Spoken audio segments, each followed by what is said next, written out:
Patient named Patricia Newman, age 61, sex female, race white, religion Christian. History and physical. The patient came in with the chief of complaint saying, I think I had pneumonia again. History of present illness is 61-year-old female patient, present to the ER with dyspnea at rest, productive cough, and fever for the past day and a half. She has no known allergy. Past medical history, she's a smoker, 90 pack per year history, emphysema for the past 12 years, multiple hospitalization for pneumonia in the past 2 years, osteoporosis diagnosed 8 years ago, hypertension 15 years, surgical history, hysterectomy. Continuing with history and physical, the OB history, gravida 2, para 2, no complications. Social history, divorced for 15 years, she lives alone. Adult children live out of state. Family history, adult children healthy. Mother deceased at age 63 of heart attack. Father deceased at the age of 59 from a stroke. Medication, calcium carbonate 600 milligrams 4 times a day. Estrogen patch twice a week. Chlorothiazide 500 milligrams daily. Atenolol 50 milligrams daily. Nursing admission, patient was admitted to the ER with a chief complaint of, I think I have pneumonia again. Patient came in with SpO2 of 89, currently on oxygen therapy of 2-liter flow of nasal cannula. Diagnosis, pneumonia and emphysema.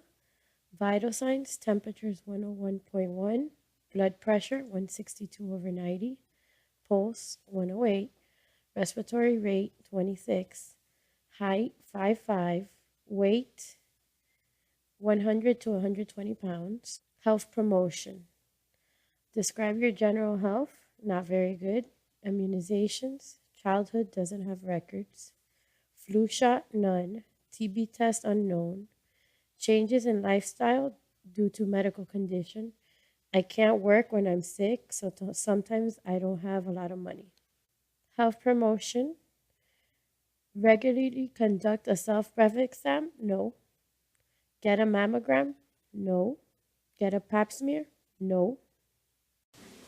What questions, fears, or concerns do you have about your health? I just want to breathe better and not be so tired. Do you have any advice directive? No. Nutrition and metabolic. Usual appetite, okay. Current appetite, not very good. Patient denied dietary restrictions or weight gains or losses. Oral cavity, teeth, dentures, teeth in good conditions with a few fillings. Dental caries, none that the patient is aware of. Gums, pink. Oral mucosa, pink and moist. Lesions, none. Altered taste, none.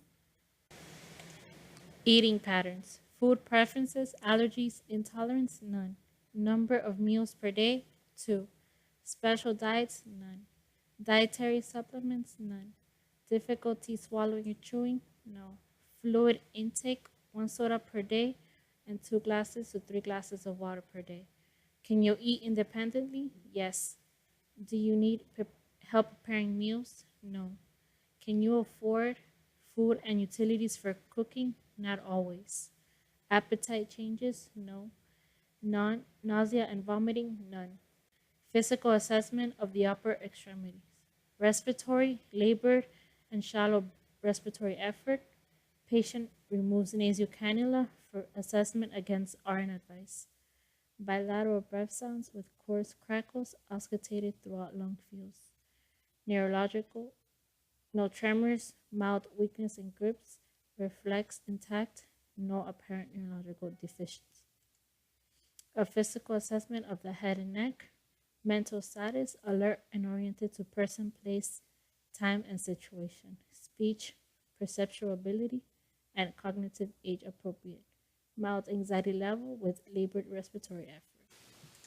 Diagnostic report, department, general radiology. Type of exam, anterior posterior chest. Date of exam Tuesday. Report exam performed at 22:30. There's an increased density in the right middle and lower lobes. This is consistent with a possible infiltrate. Generalized hyperinflation and flat diaphragm. Impression number 1. Right middle and lower lobe infiltrate, consistent with pneumonia. Number 2. Hyperinflation consistent with emphysema. Nursing intervention. Assess for respiratory status, including rate, depth, ease, shallow or irregular breathing, dyspnea, use of accessory muscles, and diminished breath sounds, rhonchi or crackles on auscultation. Provide data baseline. Change in mental status, skin color, cyanosis, indicates possible decrease in oxygenation. Quality of cough and ability to raise secretion, including consistency and characteristics of sputum. Removal of secretion prevents obstruction of airway and stasis, leading to further infection and consolidation of lungs. Clearing airway facilitates breathing. Monitor, record, describe. Respiratory rate, quality, and breath sounds every 2 to 4 hours indicates airway resistance, air movement, and severity of disease. ABG's oxymeter reading. Decreased oxidation levels result in hypoxemia. Nursing intervention continues. Administer oxygen therapy via cannula. Maintain optimated oxygen level. Antitussives, expectorants, acts on bronchial cells to increase fluid production and promote expectoration. Reduces surface tension to of secretion, both levels, non-productive cough. Mucolytic, decreases viscosity of mucus for easier removal. Antibiotic, ampicillin, acts by binding to cell walls, organism, preventing synthesis and destroying pathogens. Perform or provide. Position of comfort in semi or high Fowler and change position every 2 hours. Facilitates breathing and allows for a full expansion of lungs. Encourage coughing if sound is moist. If dry and hacking, increase fluid intake and administer cough suppressant. Reduces continual irritation to throat and liquefies secretion. Coughing and deep breathing exercises every 2 hours. Use incentive spirometer, 5 to 10 breaths if tolerated. Coughing clears airway by propelling secretion to mouth. Deep breathing promotes ventilation and prolongs expiratory phase. Assist with coughing by splitting chest. Humidified air with cool mist loosens secretion and improves ventilation. Moistens mucous membranes. Postural drainage and percussion, PRN, when needed. Mobilizes secretion. Suction secretion if cough ineffective. Removal if unable to bring up secretion. Oral care after expectoration provides tissue and bag for disposal. Promotes comfort and prevents transmission of organisms to others.